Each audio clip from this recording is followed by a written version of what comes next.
Looking forward to our poker night on Sunday. Night before the big day, and I could barely sleep. House was so quiet I could hear my heartbeat. Then I heard a rumble. I wondered, oh, could this be the famous Batman down the chimney? Well, I cracked open my door to catch a glimpse of Saint Nick. Could hardly see a thing. The smoke was so thick. The driveway filled with flashing red and blue lights. Did Santa trade a sleigh for a fire truck tonight? Oh, it's a funny story. At least it is to me. But for others, especially my mother, the day that lives in infamy. I swear I'm not a liar. Daddy lit the Christmas tree on fire.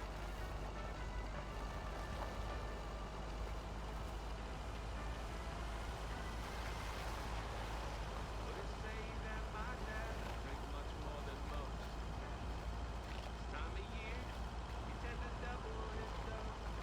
I'm not saying it's wrong, and I'm not saying it's right. And Yule log ain't the only thing burning that night. Oh, it's a funny story. At least it is to me.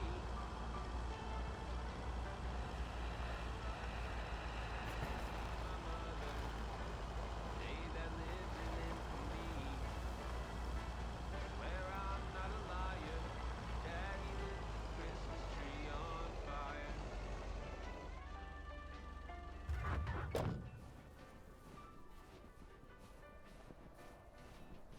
Now that I'm older and I've settled down, it's late December, there's no tree to be found. Plus it helps Mary the June. Now she wants a Christmas tree. What am I to do? Hi, Thomas. Oh, please tell me that's a big box full of snacks from the general store. This is a big box full of snacks from the general store.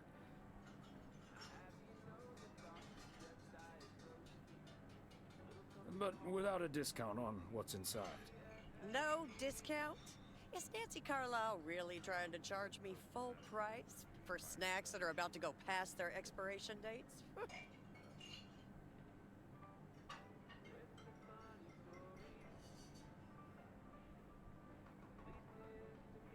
No, I tend to ignore the dates. Those will be fine for a few weeks. But still, can you believe people like that? Ugh, that heartless creature. Maureen, easy now. She just drives a hard bargain. Pardon my French, Thomas, but she always manages to drive me up a wall. I'll stop bothering you now. I'll think of something, don't you worry.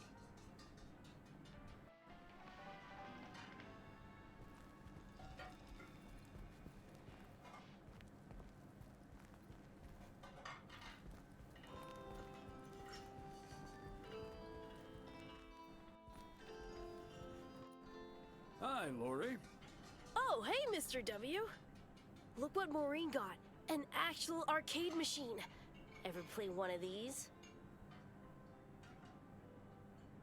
Well, is it anything like pinball? I've played that a fair bit. It's pretty similar. Both are all about getting and keeping the high score. But here you do that by blasting ghosts. Hence the name Ghost Blasters. Still, if you were good at pinball, you should be good at this too. It's all in the reflexes. Okay, I'll have a go. I ain't afraid of no ghosts. Walking in your garden.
And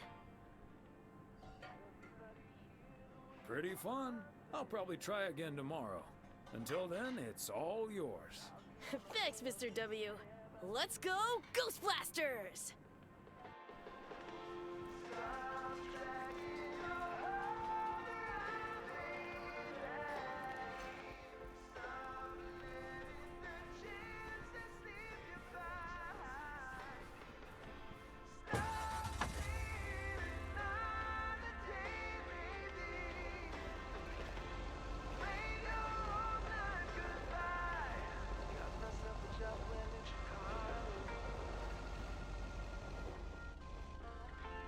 Not too much to go on, but I'll make it fine. Ooh, still anything's better than just hanging around. Stop dragging your heart around, baby. Stop letting the chances slip you by. Stop saying another day, baby. May your own night goodbye.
Hello, Thomas. Hi there, Beth. What brings you here? I saw you arrive just now, so I decided to venture across the road with a minor request. Sure thing. What can I do you for? It's just one small thing, I promise, and, well, I suppose you can see what it is. A first gift to the little one, you see, since Christmas in Georgia fell through. It just needs an address, and I'm not sure where to put it.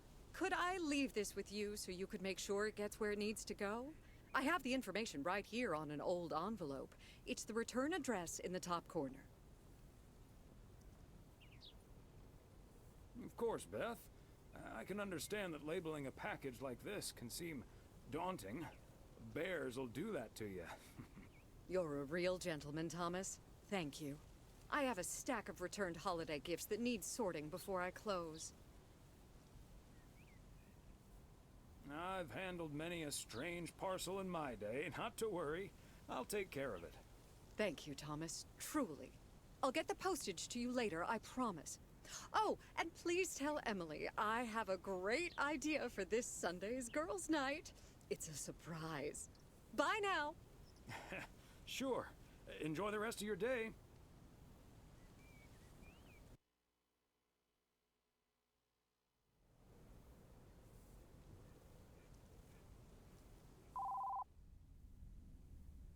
Hello? Hi, Meredith. It's us. Your dad is standing right next to me. Hiya. Hi. Shouldn't you two be at Moe's right now? Yeah, we're about to jump in the car, but we wanted to share some exciting news with you. Oh, first things first, though. How was your Christmas? Well, I worked. And Tess and I made a Christmas meal you probably won't ever find in a cookbook. But we had a lovely evening. Thanks, Mom. Can I get the exciting news now, please? Okay, so your dad and I will fly into Florida this September. I won a sweepstakes. Get out of here. Wow, that's so awesome, Mom. Florida in September. Beats the PO weather, huh? Oh, sure does. Dad, are you excited as well? I sure am. Aren't you worried about flying there? Last time you came to visit, it took a few hours for that green tinge to leave your face. Oh, Meredith, don't make it worse than it was. Fine, fine. Maybe he just boozed too much on the plane. Have you checked if the flight includes free cocktails? Best bring your flask, Dad, just in case.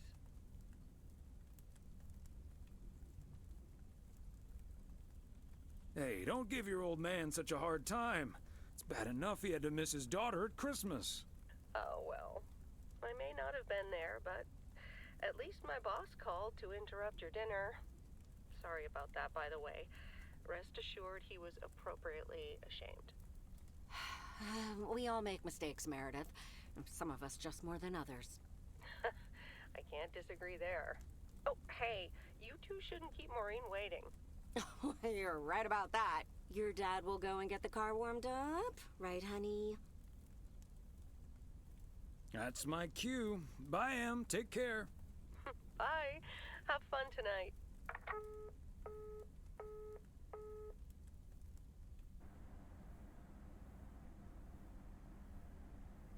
Thanks for getting the car all toasty for us, honey. You're very welcome, dear. It's my pleasure. We've been doing this for decades now. I've never stopped looking forward to spending my Saturday evening here with you. I feel the same way, Em. I'm a lucky man to have you. Good evening, you two beautiful people. Ready to order? Or should I just write down pancakes for lovely Emily and a T-bone steak for Big Thomas here? Oh, Maureen, your intuition never ceases to amaze me. It sure is pancake time for me again. Big Thomas would very much like that, Maureen. Thanks. You got it. Be right back, folks. Ashley, it's pancake time! And get the steaks out! This will never get old.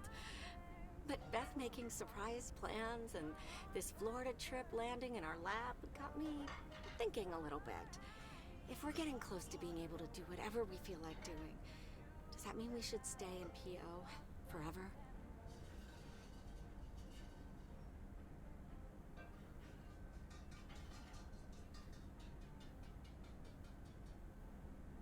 And move closer to Meredith?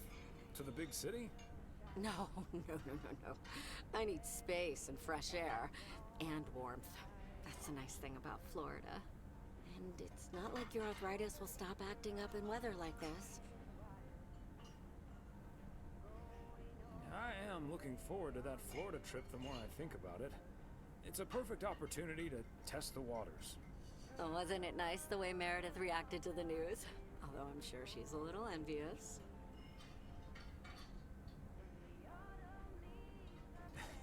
Yeah. When's the last time she had a few days off and left the big smoke?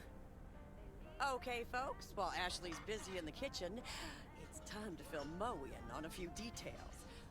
A little birdie told me you two were off somewhere fancy. Maureen, I was planning on telling you and the girls all about it tomorrow evening. But I'm sure you've also heard it's Florida in September. Florida in September. Oh, imagine that. Oh, I'm so happy for you two. Thanks, Maureen.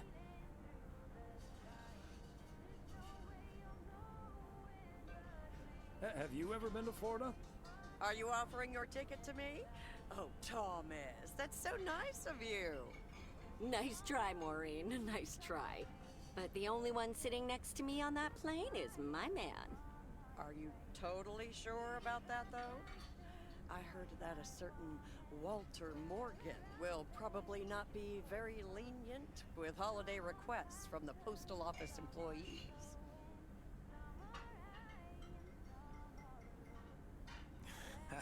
Morgan. His bark is always worse than his bite. If Walter Morgan gets in the way of that, I'll get in his way. I don't think I'm supposed to actually run away, but sure, all right. Oh, that means dinner's almost ready. Be right back, folks. See, things like this, they bother me sometimes. Maureen's a sweetheart, but it's almost impossible to have a private life here. That sure is true.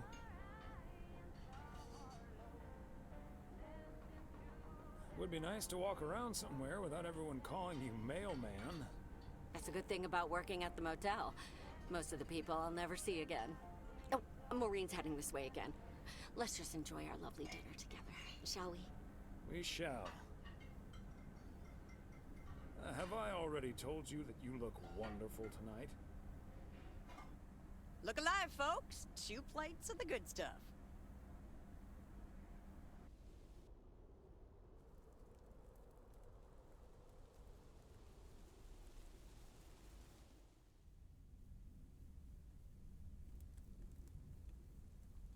Oh, Thomas, my dear, sweet husband. The one and only. No autographs. Oh, the sweetest man alive. Always prepared to help out anyone who asks for a favor, even on his Sunday off. Okay, Em. What needs doing? The motel called, and, well, the TV crew would very much like to rent some movies from the Flick Shack today. But I couldn't just let poor little Angie ferry them over in this weather, so... So you promised them I'd do it? Bingo! Would you, dear? Pretty please. Of course, Em. You've been so busy lately. It'll be my pleasure. Oh, thank you so much, darling. Tell you what, I'll make some extra tasty snacks for your poker night tonight. How's that? It's a deal. Thomas Weiss, as I live and breathe. What in tarnation are you doing out and about in the mail truck on a Sunday?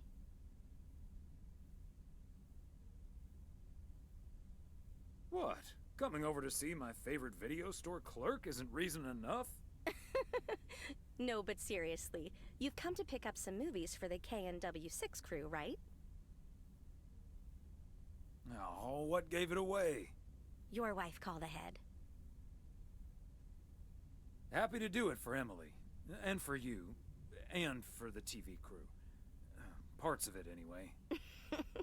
But first things first. So, what's the hot gossip on these out-of-towners? Well...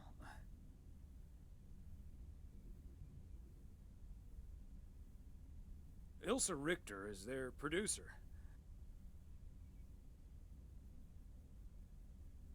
Competent, sarcastic. She kind of reminds me of my daughter. Well, then I'd like to meet your daughter someday. Because Ilsa I've met. Came into the store yesterday asking about PO and whether I liked it here. Cute as a button, that one. And only in town for a couple days. Perfect for a girl on the rebound. Shame she's into men. One in particular. Ooh, do tell. The way her eyes lit up when she mentioned that colleague of hers, Gabriel. Trust me, a girl knows. What about the rest? There's Gabriel Serrano. He's the sound guy. Maureen seems to think he has a crush on Ilsa Richter. Yeah, that may well be mutual.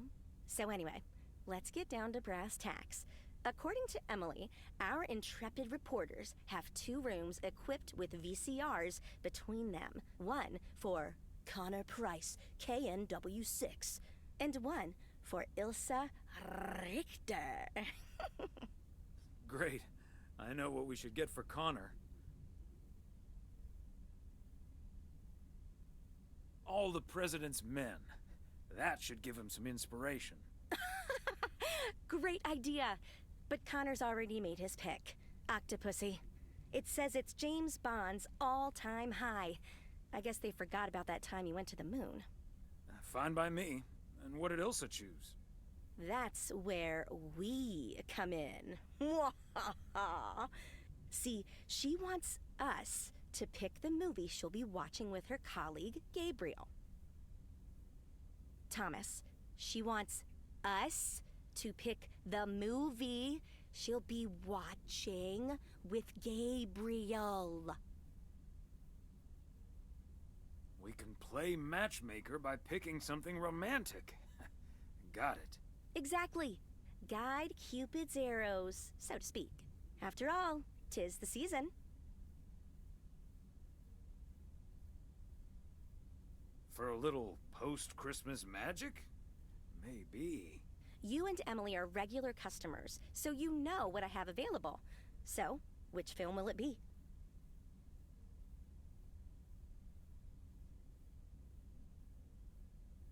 Let's go with Love Story. Or is that too on the nose? It's perfect, and we won't risk being too subtle. It has love right there in the title. Great. Love Story it is. The dynamic duo of stupid Cupid strikes again. Although I suppose this is our first strike. Anyway, here's hoping that this is the start of a beautiful love story. I have a good feeling about this. Anyway, I'd best be on my way, getting these to the motel. Yeah, thanks for doing this, Thomas. My car, much like myself, is not built for snow. Say hi to Emily. Will do. Bye, Angie.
Special delivery.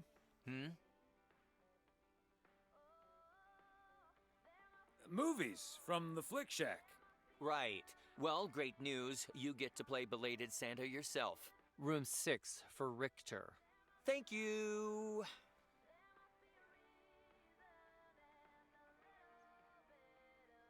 You're welcome.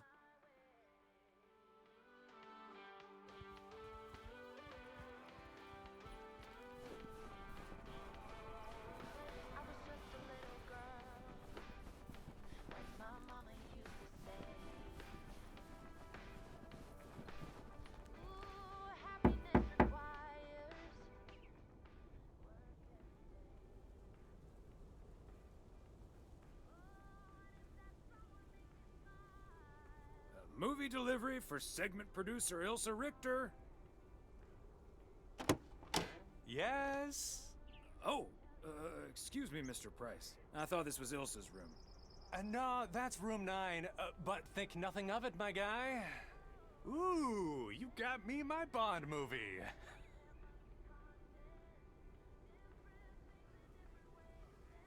Yes, sir. Apparently it's James Bond's all-time high. Love it. You know, Moore's an even better 007 than Connery. He just oozes that classy British wit. Thank you so much. Ta-da! Ta-da! Pow!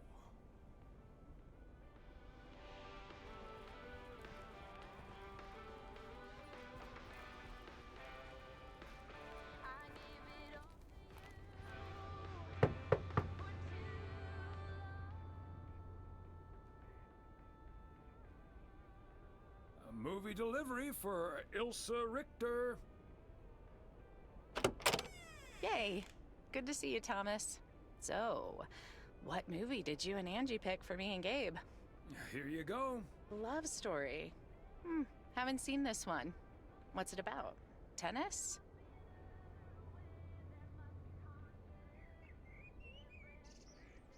No, actually, it's about... I'm joking.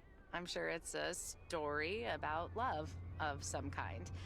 Let me guess, this was Angie's pick.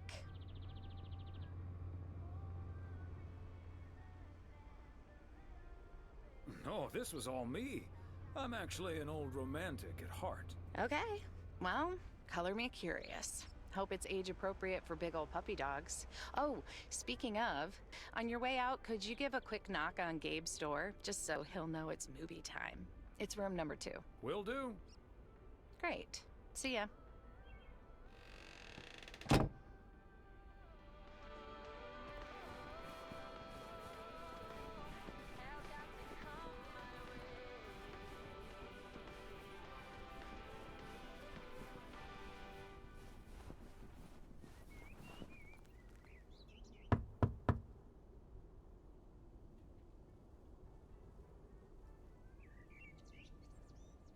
Gabriel Serrano, the lady in room number 9 humbly requests your presence for an evening of home cinema. Thanks, Thomas. I'll be right over. My work here is done.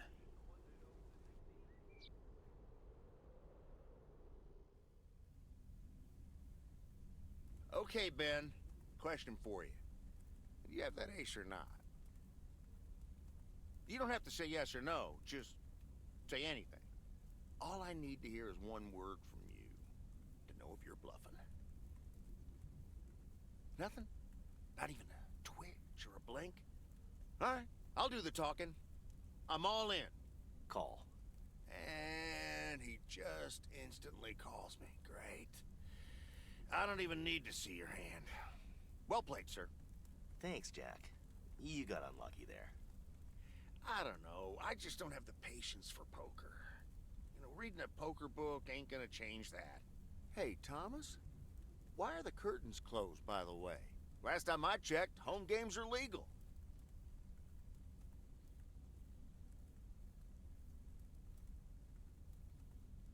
Oh, I don't know. Just feels more cozy, I guess. Thomas, we don't need to keep this a secret. Walter Morgan's on my tail. Someone snitched on me, and now I need to lay low until I have a good enough alibi. Morgan again. What'd you do, Frank?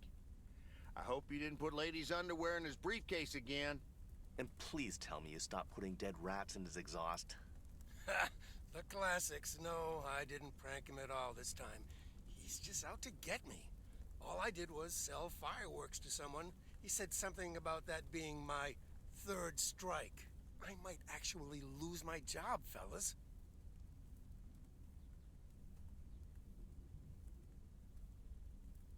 Don't you think he's bluffing, Frank?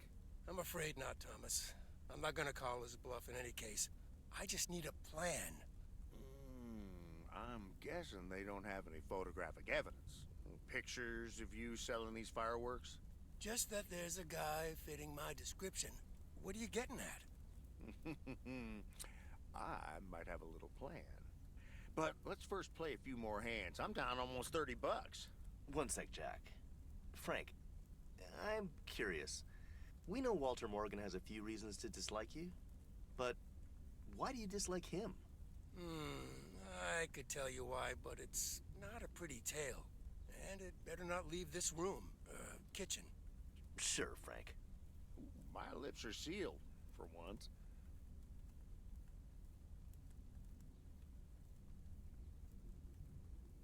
You know I'm no snitch, Frank.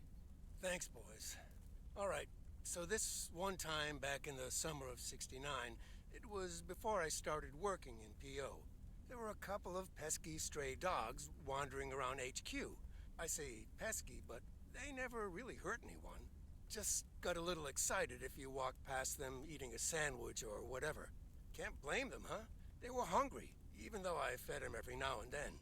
Morgan found out, of course, and after one complaint too many, he took matters into his own hands, or should I say, feet. He lured a couple of them behind his car, and before I knew what was going on, it was too late. I heard a loud and gut-wrenching howl. I saw two dogs run away, and Smokey, my favorite one, limped after them. It's the last time I ever saw those sweet dogs. Then Walter Morgan looked me straight in the eye with a smug grin on his face, and he said, "This is how you do a proper job, Frank." I can still see that grin when I close my eyes. Okay, that does it. Walter Morgan is now on my eternal shit list, and I'll make sure the rest of P.O. knows about it.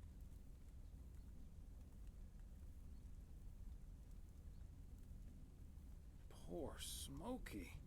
Dogs can survive a broken leg, right? What a despicable human being. I can't believe he did that. Well, he didn't. I was joking, of course. I don't really have a good reason for disliking Walter Morgan. That boring old pencil pusher just rubs me the wrong way. Damn it, Frank, you had us good. Okay, folks. Ante up. Here we go again.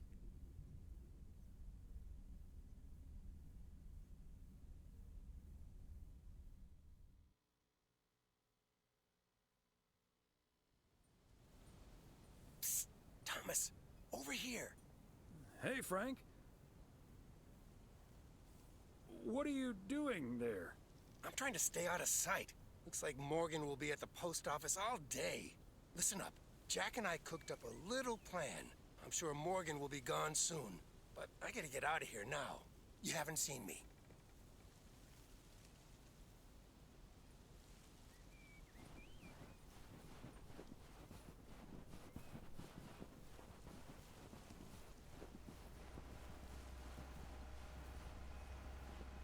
Top of the Monday morning, P.O. We're starting this week with...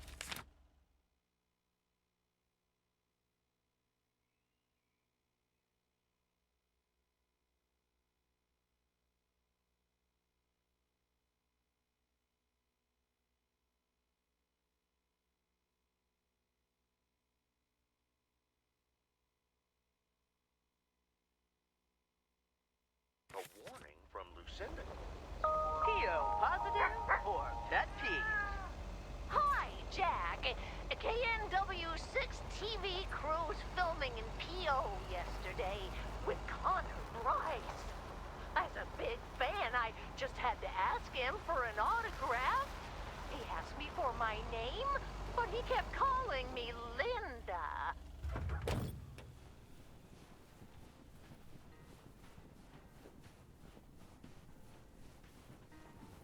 Another satisfied customer. Unless it's Bill's. Open up the window. I'm breathing in the last of September. I can feel the wind blow. And the late summer sky is like a dying ember. Everything is turning into gold. The autumn leaves are playing chases, puts a smile upon my face. They leave their branches one by one and whirl around there just for fun. Some are faster, some are slow, and some are high and some are low. Dancing through the last days of September.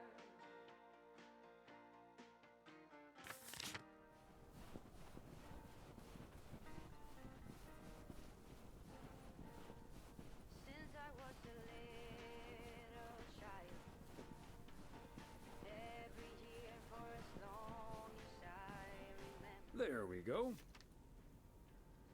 All the leaves were running wild, going all the way until November. Turn the world around us into gold. When the autumn leaves are playing chases, puts a smile upon my face. They leave their branches one by one and whirl around there just for fun.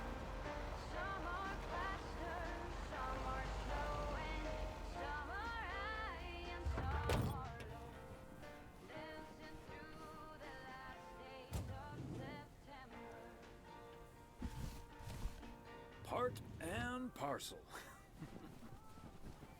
The flight of swallows sailing through the sky. There's no way of knowing, but maybe someplace far from you and I. When the autumn leaves are playing chases, puts a smile upon my face. They leave their branches one by one and whirl around there just for fun. Some are faster, some are slow, and some are high and some are low.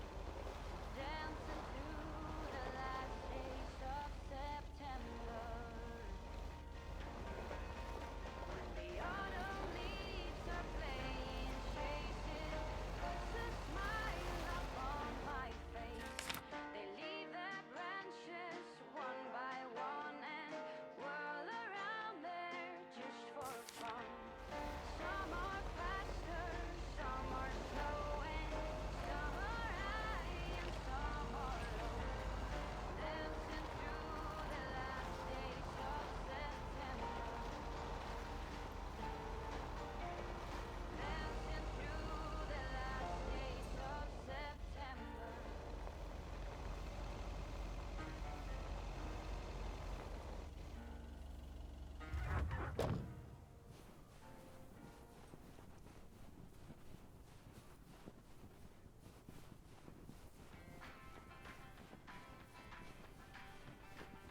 McGill's got such a great price on this house when the Sugarmans moved away.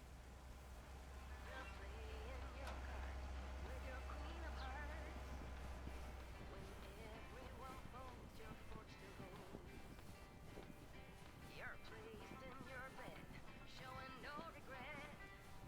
Close your eyes, hide your light, roll the die. You got me tiptoeing around you like you're made of glass. Got an invincible fancy handwriting on this one.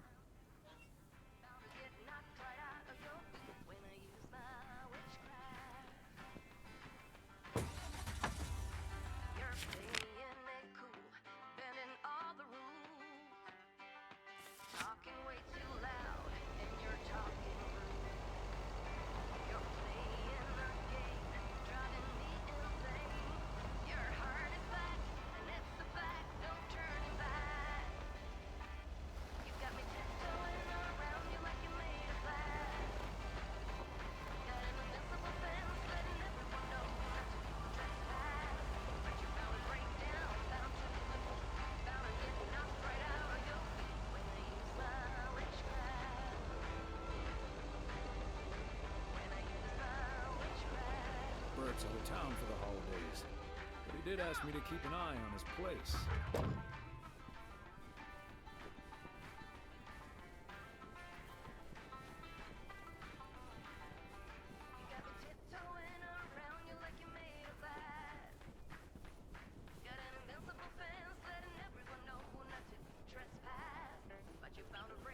Okay, are we rolling? We're rolling. We're rolling. Okay, let's get this in one. I'm freezing my ass off.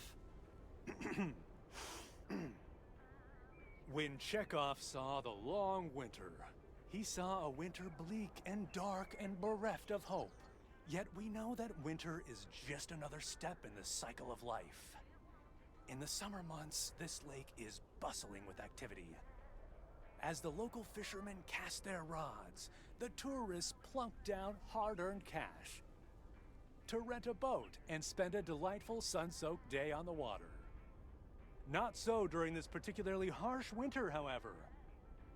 Now the watery heart of Providence Oaks finds itself completely frozen over.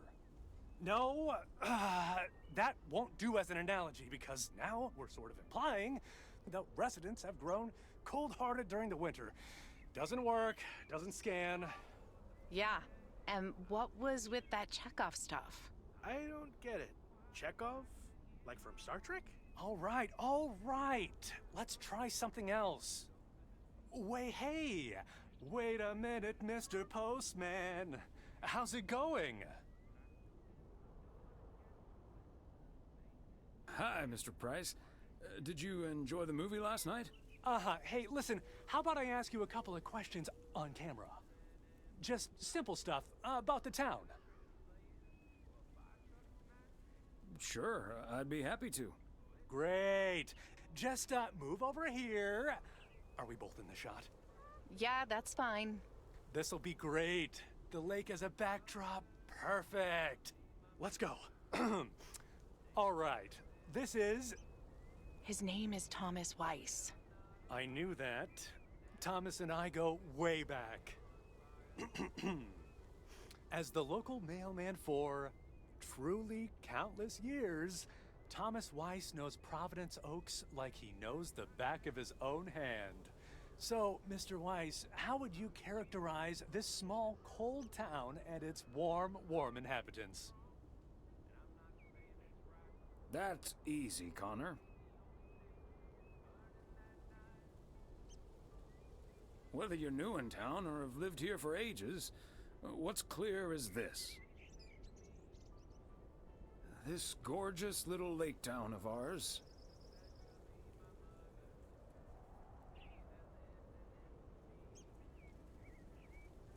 seems simple enough, although it's not without its complexities. But one thing's for certain.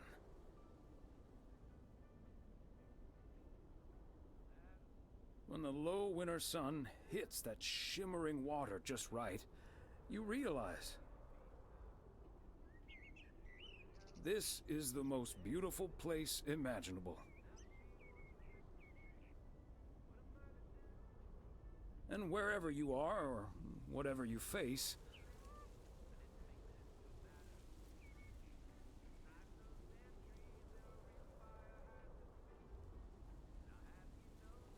here, a goodbye never has to be a farewell.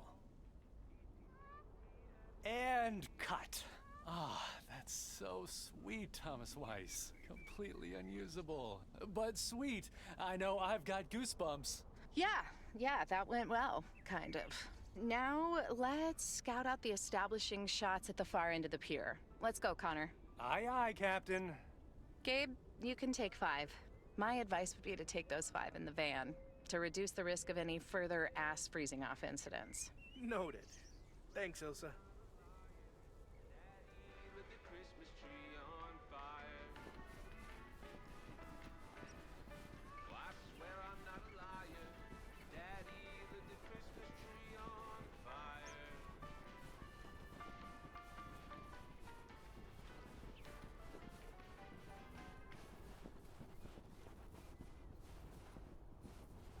Another satisfied customer. Unless it's Bill's.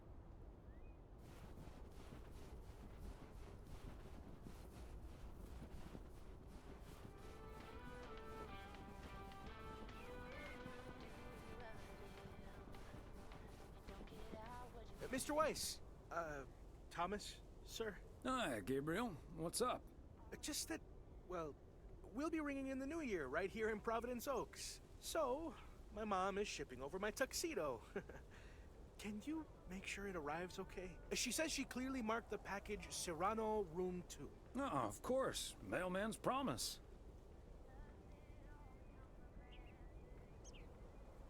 So, how did you and Ilsa like the movie? Oh man, it was beautiful. Heavy stuff though. At the end, Ilsa totally had tears in her eyes. And well, so did I. There is something else I wanted to ask you about. I guess I'm curious. How did you, like, woo your wife? It's pretty simple and cliched. She's my high school sweetheart. I took her to the fairy tale dance. We snuck off to smooch under the bleachers, and the rest is ancient history. But I'm guessing that doesn't help you with what you really want to know.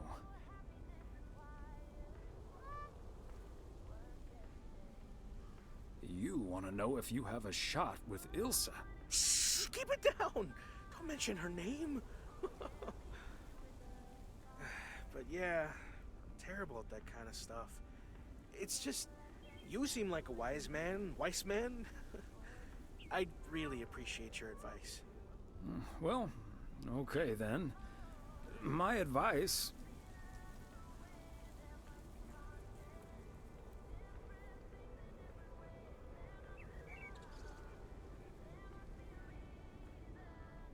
is to go for it. You like her, a lot, and it's pretty obvious that the feeling's mutual. Wow. And is that your definitive judgment?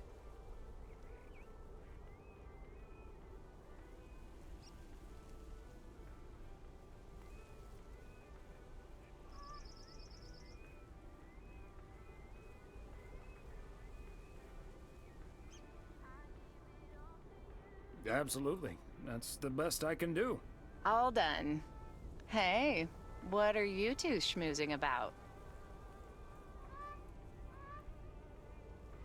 Oh, we were discussing the delivery of Gabriel's New Year's Eve attire. Excellent. Now start the engine, Gabriel. We're rolling out pronto. Man alive, it's cold today. On it, Mr. Price. Thanks, Thomas. You've been a huge help. So, take good care of that tux, yeah? Will do. Bye, folks.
Hi there, ladies.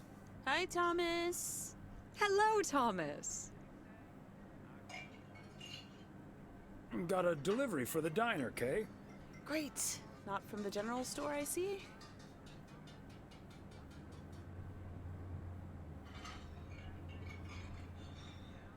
You tell me. All the information I usually need is on the address label. Oh well. Okay, so before I leave, we had this awesome girls' night yesterday thanks to Beth. It was hilarious. When I first saw where we were going, my brain went, oh my god.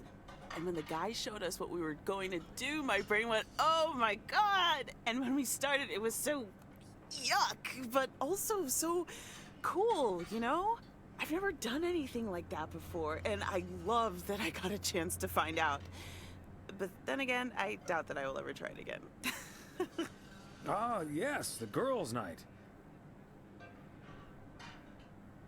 What did you end up doing? We made haggis. You made whatus? I said haggis. It's a Scottish dish made from a sheep's liver, lungs, heart, and suet, all stuffed into a sheep's stomach.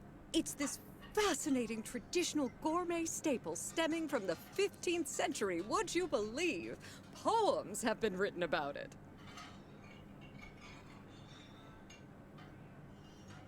Meat on top of meat? Sign me up. I have some leftover from last night, if you're interested. It was so gross. I'll have nightmares about zombie sheep for weeks. Bleh. Okay, hate to leave you two, but I really have to sort out this delivery ASAP, or Maureen will go bananas. Talk soon. Thanks again for the great evening, Beth. Bye. Bye, Kay. Well, now, I really should get back to the grind as well. Those New Year's price reductions aren't going to fix themselves.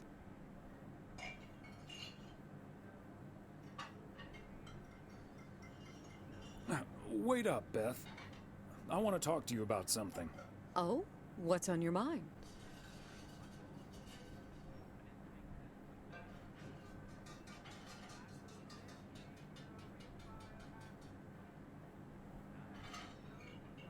It's about Saturday and the whole parcel situation.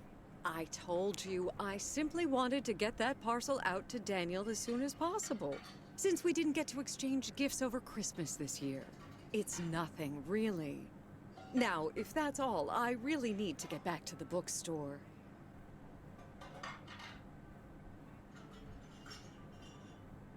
Beth, come on. You have been acting a bit strange lately. What do you mean? Standing outside in the cold with a parcel like that, it feels off to me. Okay, you've got me.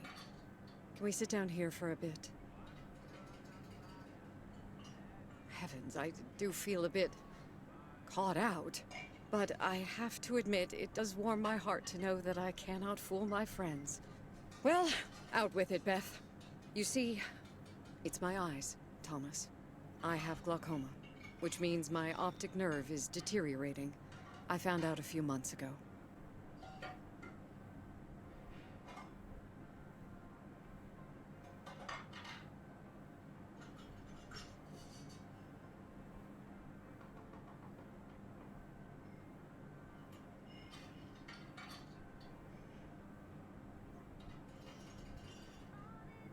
Oh no.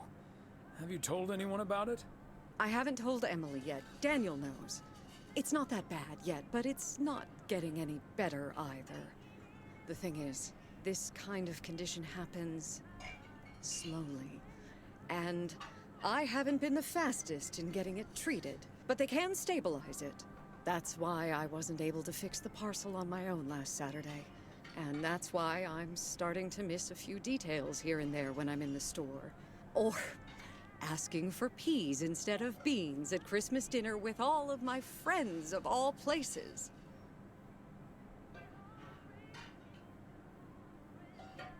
I had no idea. Is there anything we can do to help? It's sweet of you, but there is no need to treat me any differently.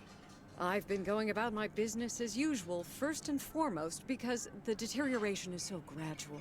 Until I couldn't really do the little things anymore. Things like reading small print are getting difficult, which was a painful thing to accept at first.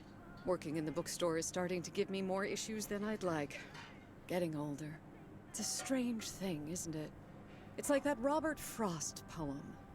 The afternoon knows what the morning never suspected.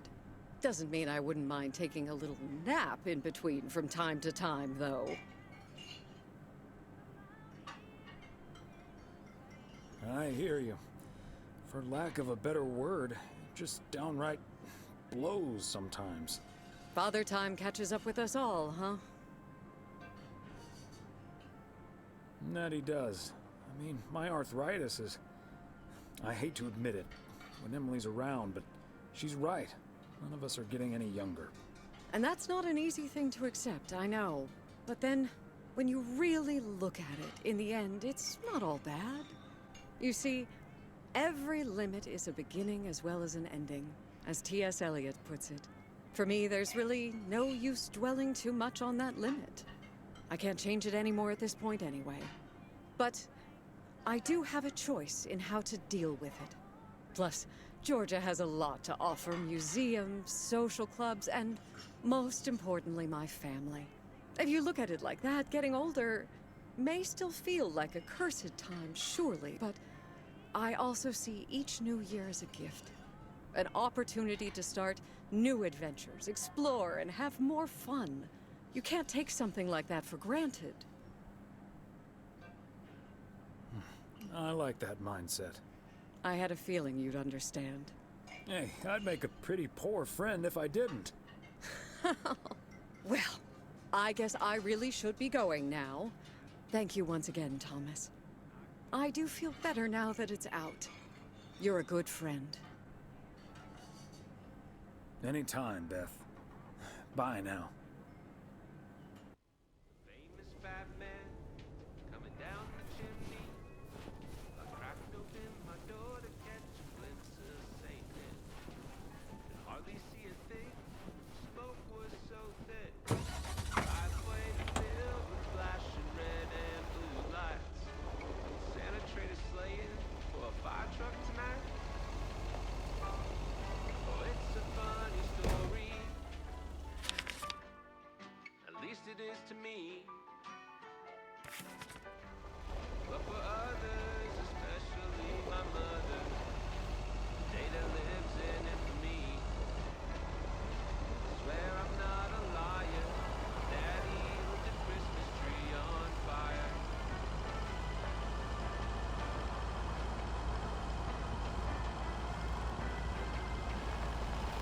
Would it say that my dad drank much more than most? This time of year, he tend to double his dose. I'm not saying it's wrong, and I'm not saying it's right. The Yule log ain't the only thing burning that night. Oh, it's a funny story. At least it is to me. But for others, especially my mother, day that lives in infamy. Swear I'm not a liar. Daddy lit the Christmas tree on fire.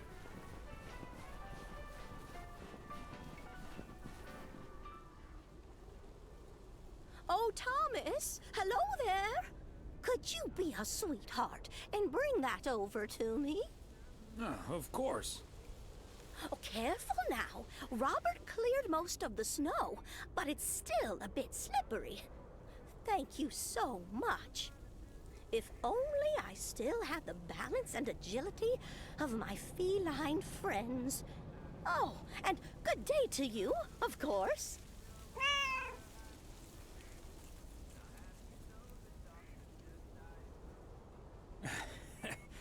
Good day to you too, Mildred. And Genevieve.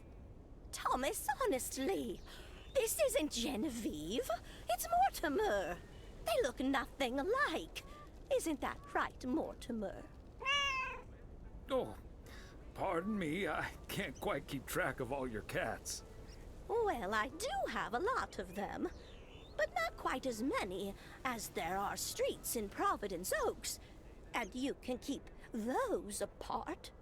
So, what do you have for me today, Thomas? Just a letter. Let's see.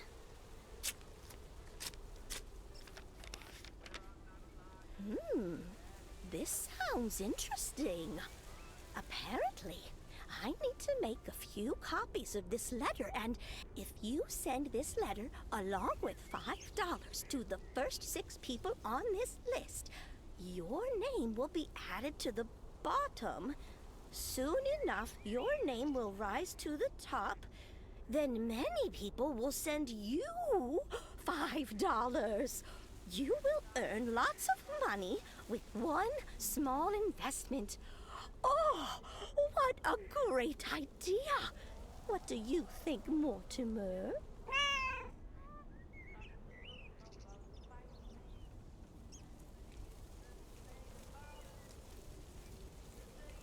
Mildred, that's a classic chain letter scam. Don't fall for it. No one ever got rich off of one of those. Well, except for the post office. Are you sure, Thomas? They make it sound so easy.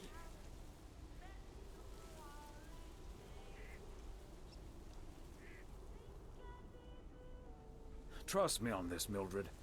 If you've seen one pyramid scheme, you've seen them all. $30 is quite a bit of money. I'll think about it. You do that, Mildred. See you at Moe's tomorrow night?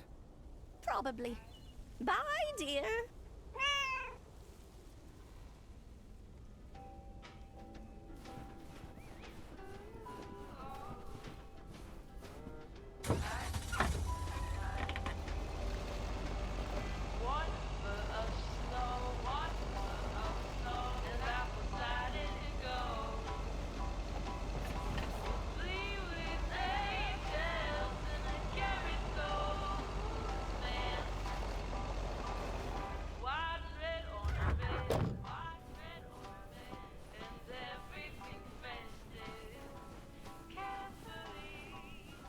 And that's the last one. Whew.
Hey, Thomas, have you seen Jack?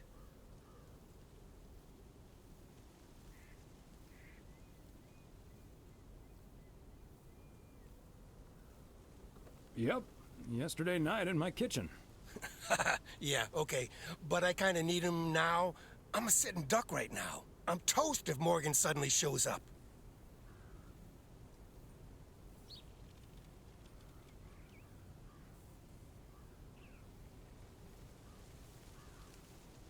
Really? What's the worst that can happen?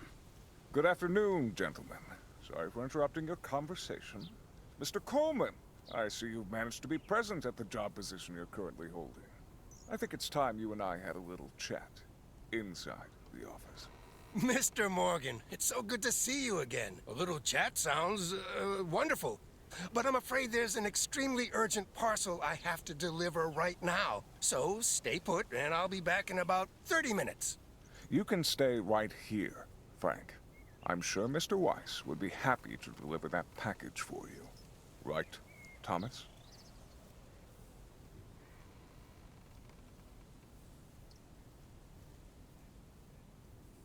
Sure, Mr. Morgan.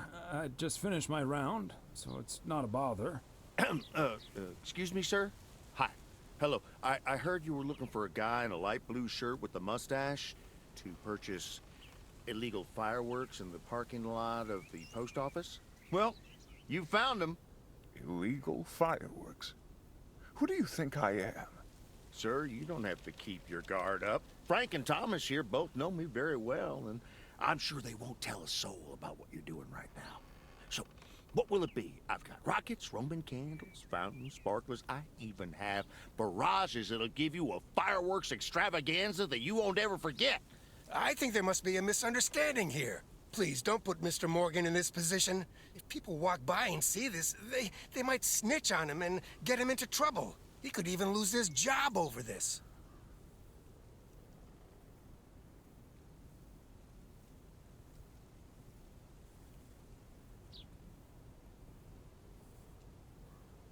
I don't think Mr. Morgan is interested in buying fireworks, to be honest. I'll tell you what will happen now.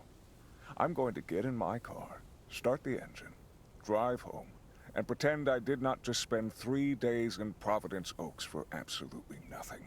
Sir, if you take a left at the deer statue, you'll eventually pass my barn, and I can fill your trunk there in just 1 minute. Do you have cash on hand? Gentlemen, I'll be back next year. Frank Coleman, your luck will run out one day. I wouldn't bet on it. Tally-ho, Morgan.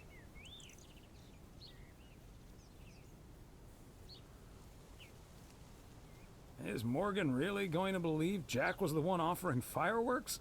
That mustache wasn't very convincing. Doesn't matter. We turned up the heat on him and he chickened out. Thanks, guys. I owe you one.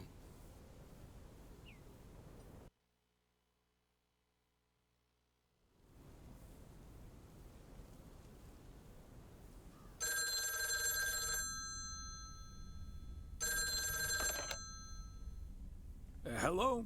Evening, Thomas. It's Maureen. Oh, hi, Maureen. If you're looking for Emily, she's at the motel right now. I was actually looking for you, Thomas. I don't know what to do with this Nancy situation. I get so worked up just thinking about it. And that usually gets in the way of doing the right thing, you know? I need to talk to someone who's a bit more emotionally detached from the situation.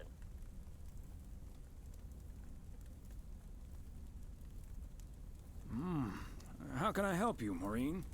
Simply put, I don't know if I should give in to that Nancy Carlyle and her overpriced snacks, or tell that woman to take a hike. But then we'll end up with a lackluster New Year's Eve party.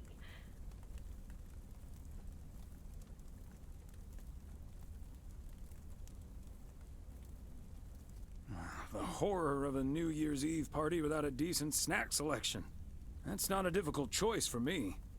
So you're saying I should go against all my principles just because of some snacks?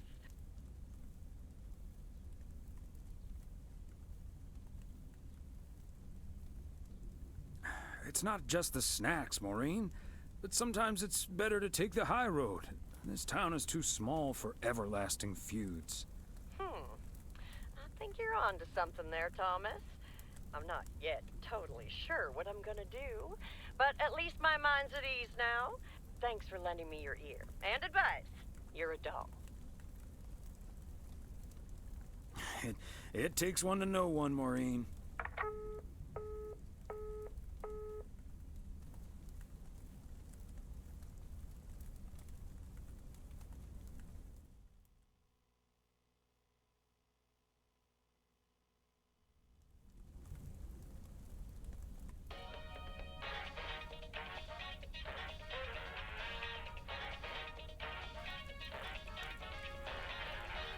I hate to admit it, Klaus, but if it wasn't for you, I would have been a goner.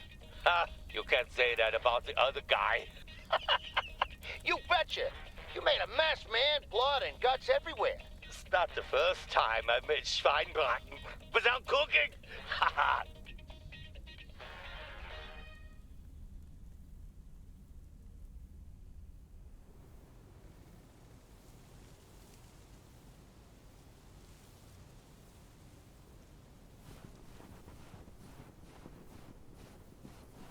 Good morning, P.O. I'm starting today with the weather forecast. It will be bright and beautiful. Which brings us to the last P.O. positive or pet peeve.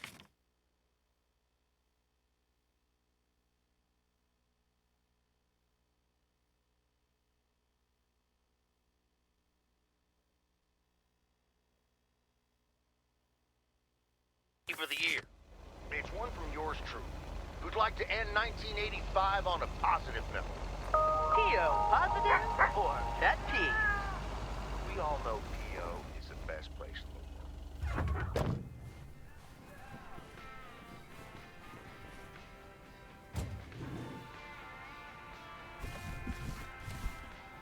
A belated Christmas gift? Maybe.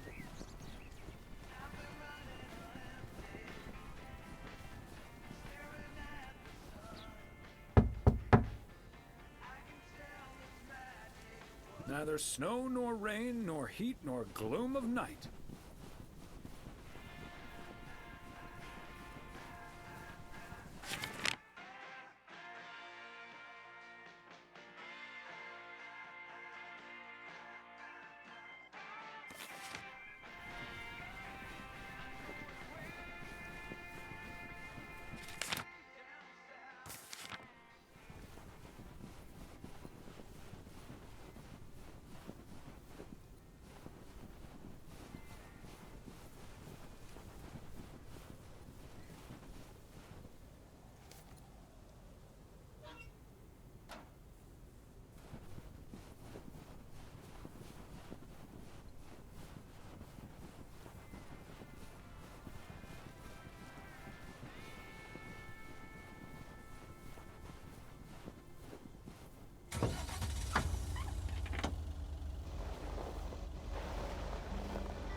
There we go.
Special delivery for a Mr. G. Serrano. He's not in.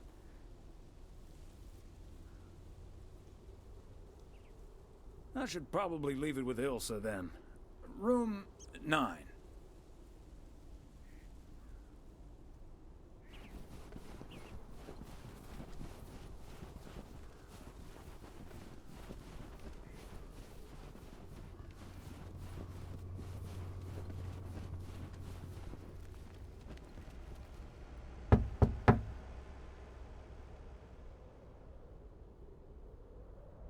Knock, knock. Hi, Thomas. Oh, is that Gabriel's tux? Signed, sealed, delivered. That's the Weiss guarantee. Okay, I'll take care of it. Thanks. Right then, I'll... I'm feeling fine, I'm feeling strong. It won't take long. Ooh, when I use my witchcraft. Ooh, ooh, ooh.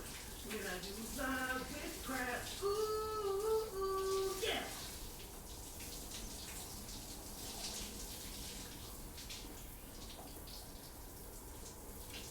Well... Great. So...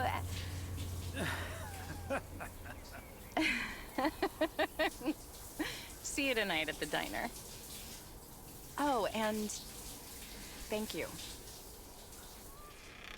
My pleasure, Ilsa.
Oh, hey, Thomas. We're about to do a little interview, but you're welcome to listen in.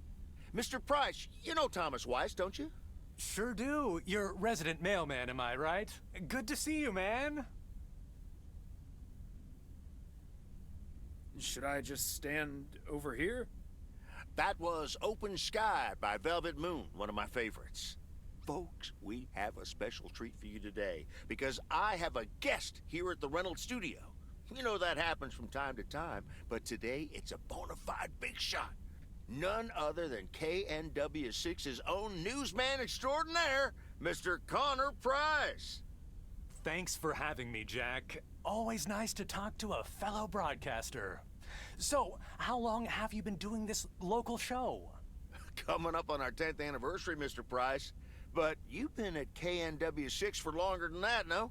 Yeah, it's been... Gosh, can you believe I started there way back in '66? As a segment producer on Portland Rise and Shine. Still remember the title of my first item, too. Is Poplin Still Poppin'? That's a great title. And yet, this is the first time you've come to Providence Oaks. First time staying a while, at any rate. So, Mr. Reynolds, how would you describe this town? Well, I'd say it's a... Hey! Wait a minute. Who's interviewing who here? I'll ask the questions, thank you very much. Apologies, my friend. Just can't help myself. Always chasing the story, me. It's the commitment I've made to our viewers. The price guarantee. So, what stories are you chasing here in P.O.? Oh, you know, just trying to capture the old couleur locale. I must say, the people here are very friendly, and I hope the feeling's mutual. Right, Thomas? That's Thomas the mailman over there. But never mind, he's not mic'd. Yes, and no, I'm not. You don't say. Because we happen to have a little section called P.O. Positive or Pet Peeve. You might have heard of it? Can't say I have, but I do like the alliteration. Well, Lucinda Boyle called in a pet peeve yesterday, saying you were quite rude to her when she asked you for an autograph. Well, I'm sure that was a misunderstanding. See, I must have been on a really tight schedule, because otherwise I'd do anything for a fan. That's... the price guarantee, right? Sure. Anyway, we'll be back with Connor Price, KNW 6-star reporter, right after this. What the hell, Jack? Ambushing me like that live on air? Relax, just joshing you a little. But I'll let you plug the heck out of this Oregon Trail thing you're filming. How's that? We'll make sure everyone in town fully cooperates with your crew in the home stretch. Well, speaking of the home stretch, I better get back to my job as a serious broadcaster. It's been real, pal. Can you believe this guy? Sheesh.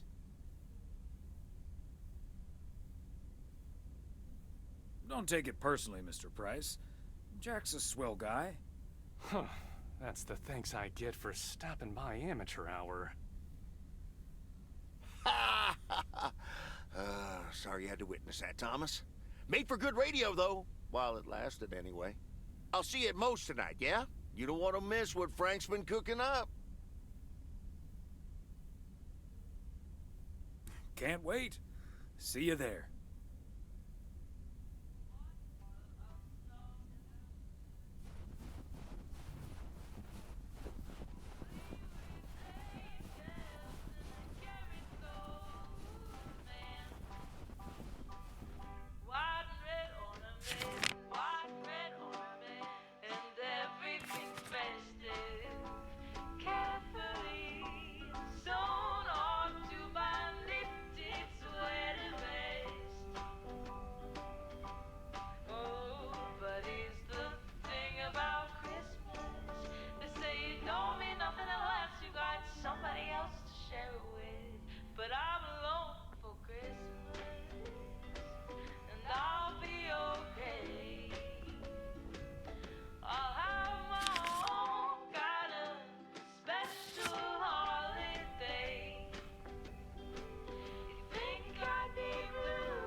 Thomas, it's good to see you. thanks again for the little chat we had yesterday evening. Don't mention it, Maureen. I was glad to help. I think I've made the right decision. But I guess some situations don't have a perfect solution. You'll find out tonight, Thomas. We'll have a grand old time regardless.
Fancy handwriting on this one.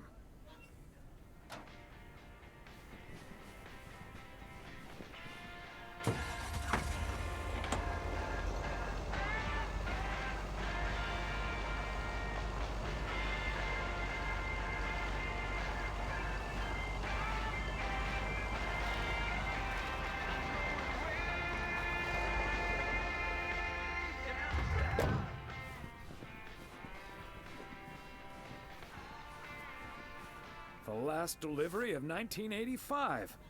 A momentous occasion, to be sure.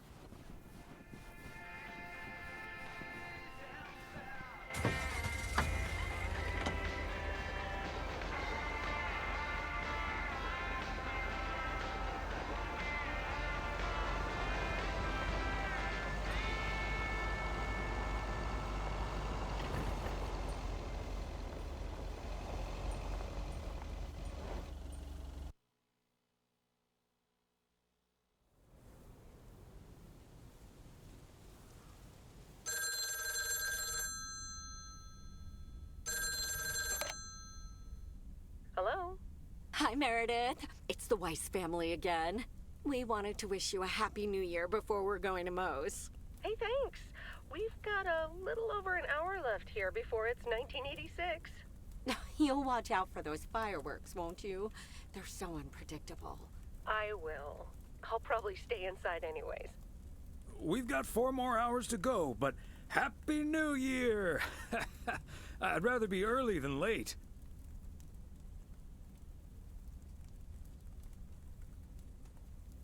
Oh, did you guys make the deadline? Thanks, Dad. Yep. And we're all a bit drained, but still in one piece. Some guys from the office were going to do a ER Kung Fu tournament, but I didn't feel like it. A Kung Fu tournament? On New Year's Eve? Yes, Mom, it's a video game. But Tess and I are going to watch Trading Places instead at my place. I think that New Year's Eve is overrated anyway. People seem to think it must be the best night of the year, but all you usually get is a lot of drama and a solid hangover. My New Year's resolution was not to make a big deal out of New Year's Eve anymore. And it looks like I'm not going to break it. But don't let that ruin your evening. I totally understand you, Meredith. My best New Year's Eve was actually one I spent all by myself. I don't know why, but that night I've never felt more at peace. And most parties aren't worth the hangover anyway. Maybe that's because you usually forget half of what happened. Sorry, Meredith. Your father's memory needs a little grease between the hinges. Like starting the car in time before going to Moe's? Bingo!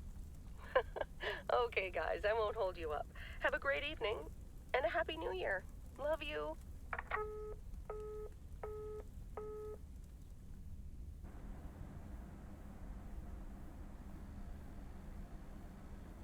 my beautiful people, may I have your attention for half a minute? First of all, welcome to Moe's. We're excited to celebrate the last few moments of 1985 together with you. It was quite an undertaking to host this New Year's Eve party, and a costly one at that. So, if you feel inclined to end the year on a generous note, you know where the tip jar is. We've got snacks and drinks aplenty, so I'm sure that even the grumpiest so-and-so will be able to have a great evening. Thank you all for coming. Cheers! Well, if it isn't my favorite KNW6 news team. In the flesh. Hi, Thomas. Nice tuxedo, Gabriel. Thank you. And thanks for making sure I got it. I put it on right after I got out of that shower. He toweled off first. Don't worry. There we go. Champagne for my real friends and real pain for my sham friends. Hi, Connor. So, is the segment on Providence Oaks in the can yet? Almost, my friend. Still have to shoot the countdown to the new year. Hopefully that gives us the ending we need. I've been promised a spectacle. Easy on the alcohol there, Connor. We still need you on camera. Can't have you slurring your words. Slurring my words? Whatever do you mean, Ilsa? Quit fooling, you guys. It's getting close to midnight. Let's set up and get ready. Showtime. Okay, getting into character. See you on the flip side, mailman. Hi, honey. There goes that Connor Price.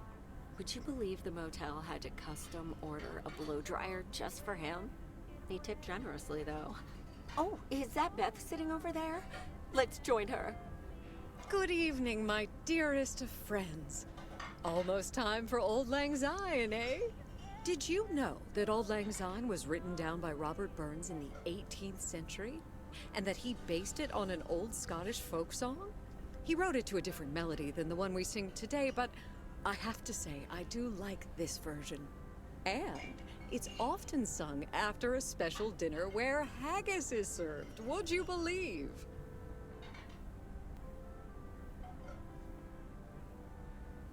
Honestly, Beth, I don't know how we'll get by without these fascinating facts when you're gone. Well, I will still be selling sets of encyclopedias at the store for a few more months if you need them. I'll cut you a nice deal. Only if you'll help load them into my truck. All joking aside, my friends, now that a new year is upon us, I feel a moment of thanks is in place. I know I've kept my situation from you for a while, but now that it's out in the open, I honestly don't know why I didn't share it with you sooner. Pride, I suppose. But I feel so much better now. So thank you, my friends.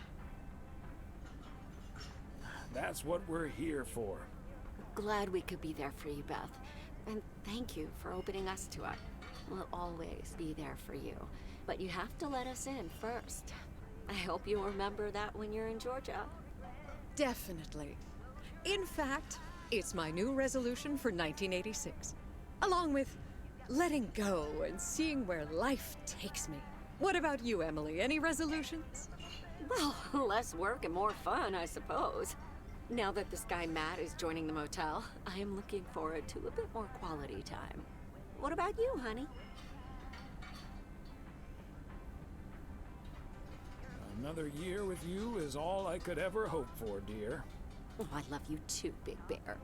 Should old acquaintance be forgot and never brought to mind? Well, whatever the future brings, this old acquaintance here will be hard-pressed to ever forget you two. Same here, Beth. Absolutely. We wouldn't be able to forget you if we tried. Not that we tried, of course.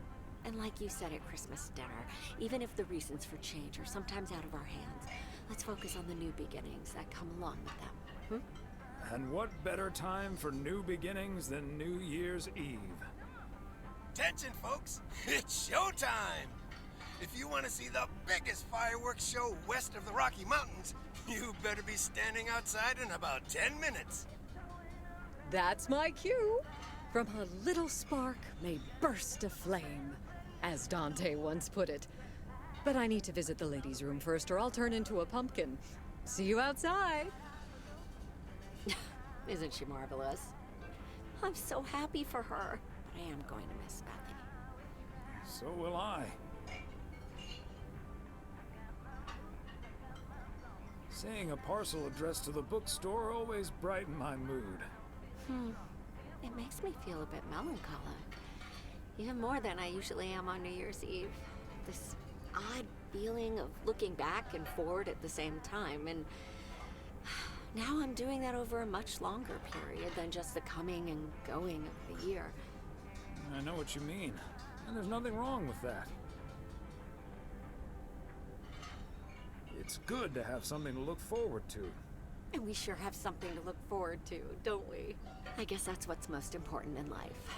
But let's enjoy the here and now instead. Our wise and beautiful daughter just taught us not to demand that this should be the best evening of the year. But we're allowed to try it, right? So this is where my speech ends, my dear husband. And now I need a glass of champagne. I'll drink to that, and to you, and all the good things the new year will bring us. Maureen, I need champagne. For me and my beautiful wife. You got it, sir.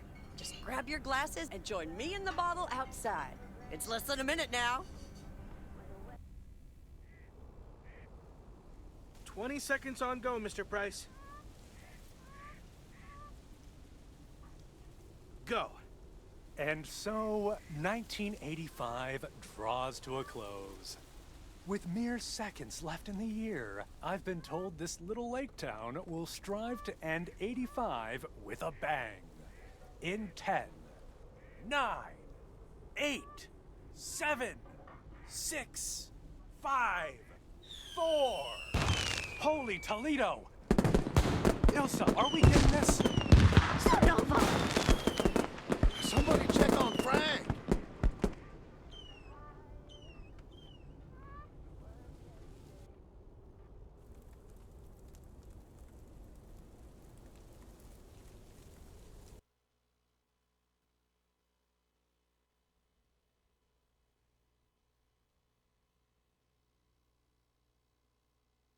And that sure sounds like a delicious eggnog recipe.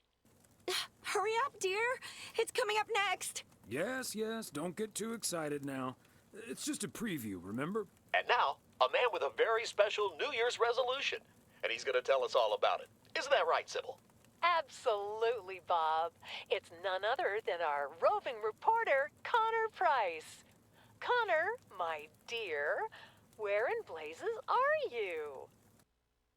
Well, Sybil, I'm in beautiful Providence Oaks, wishing you and Bob and our viewers a joyful 1986. And as for my New Year's resolution, Bob, why, it's my very special price guarantee to all of you that I will be sharing gripping tales and intimate portraits from all over Oregon in an all-new series of special reports on small-town America. Part 1 will air tonight at 8, right here on KNW6. And it will be all about the gorgeous little lake town where I was fortunate enough to spend the waning days of 1985. Here, let's take a look at an exclusive sneak peek. Providence Oaks, an idyllic town by a lake just south of Melville. It's where this reporter counted down to 1986. And although, unfortunately, the fireworks started a little early, so we didn't quite manage to catch them on tape. Take it from me, it was quite the spectacle, courtesy of postal worker Frank Coleman. Just a faulty batch of leftover 4th of July material, I guess.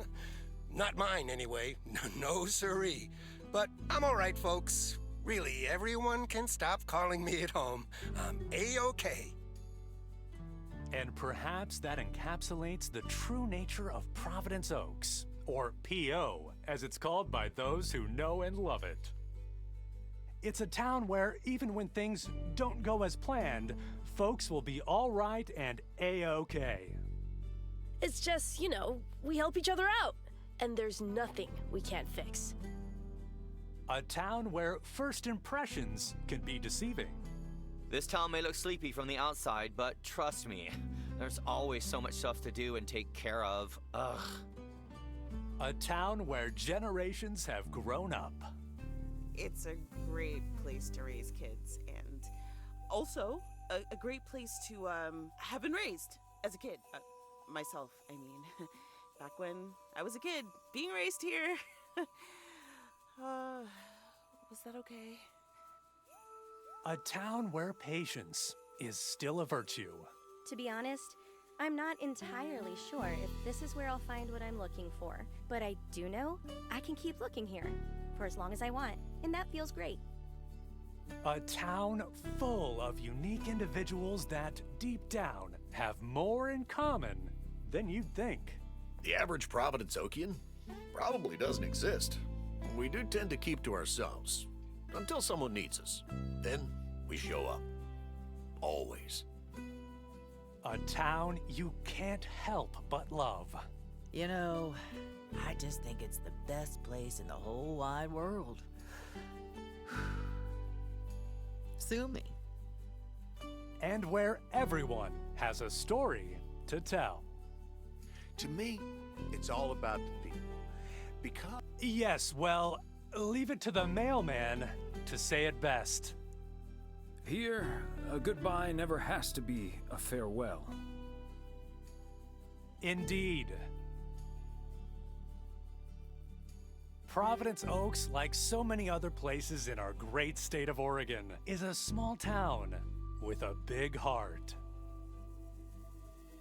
This is Connor Price, KNW6, PO.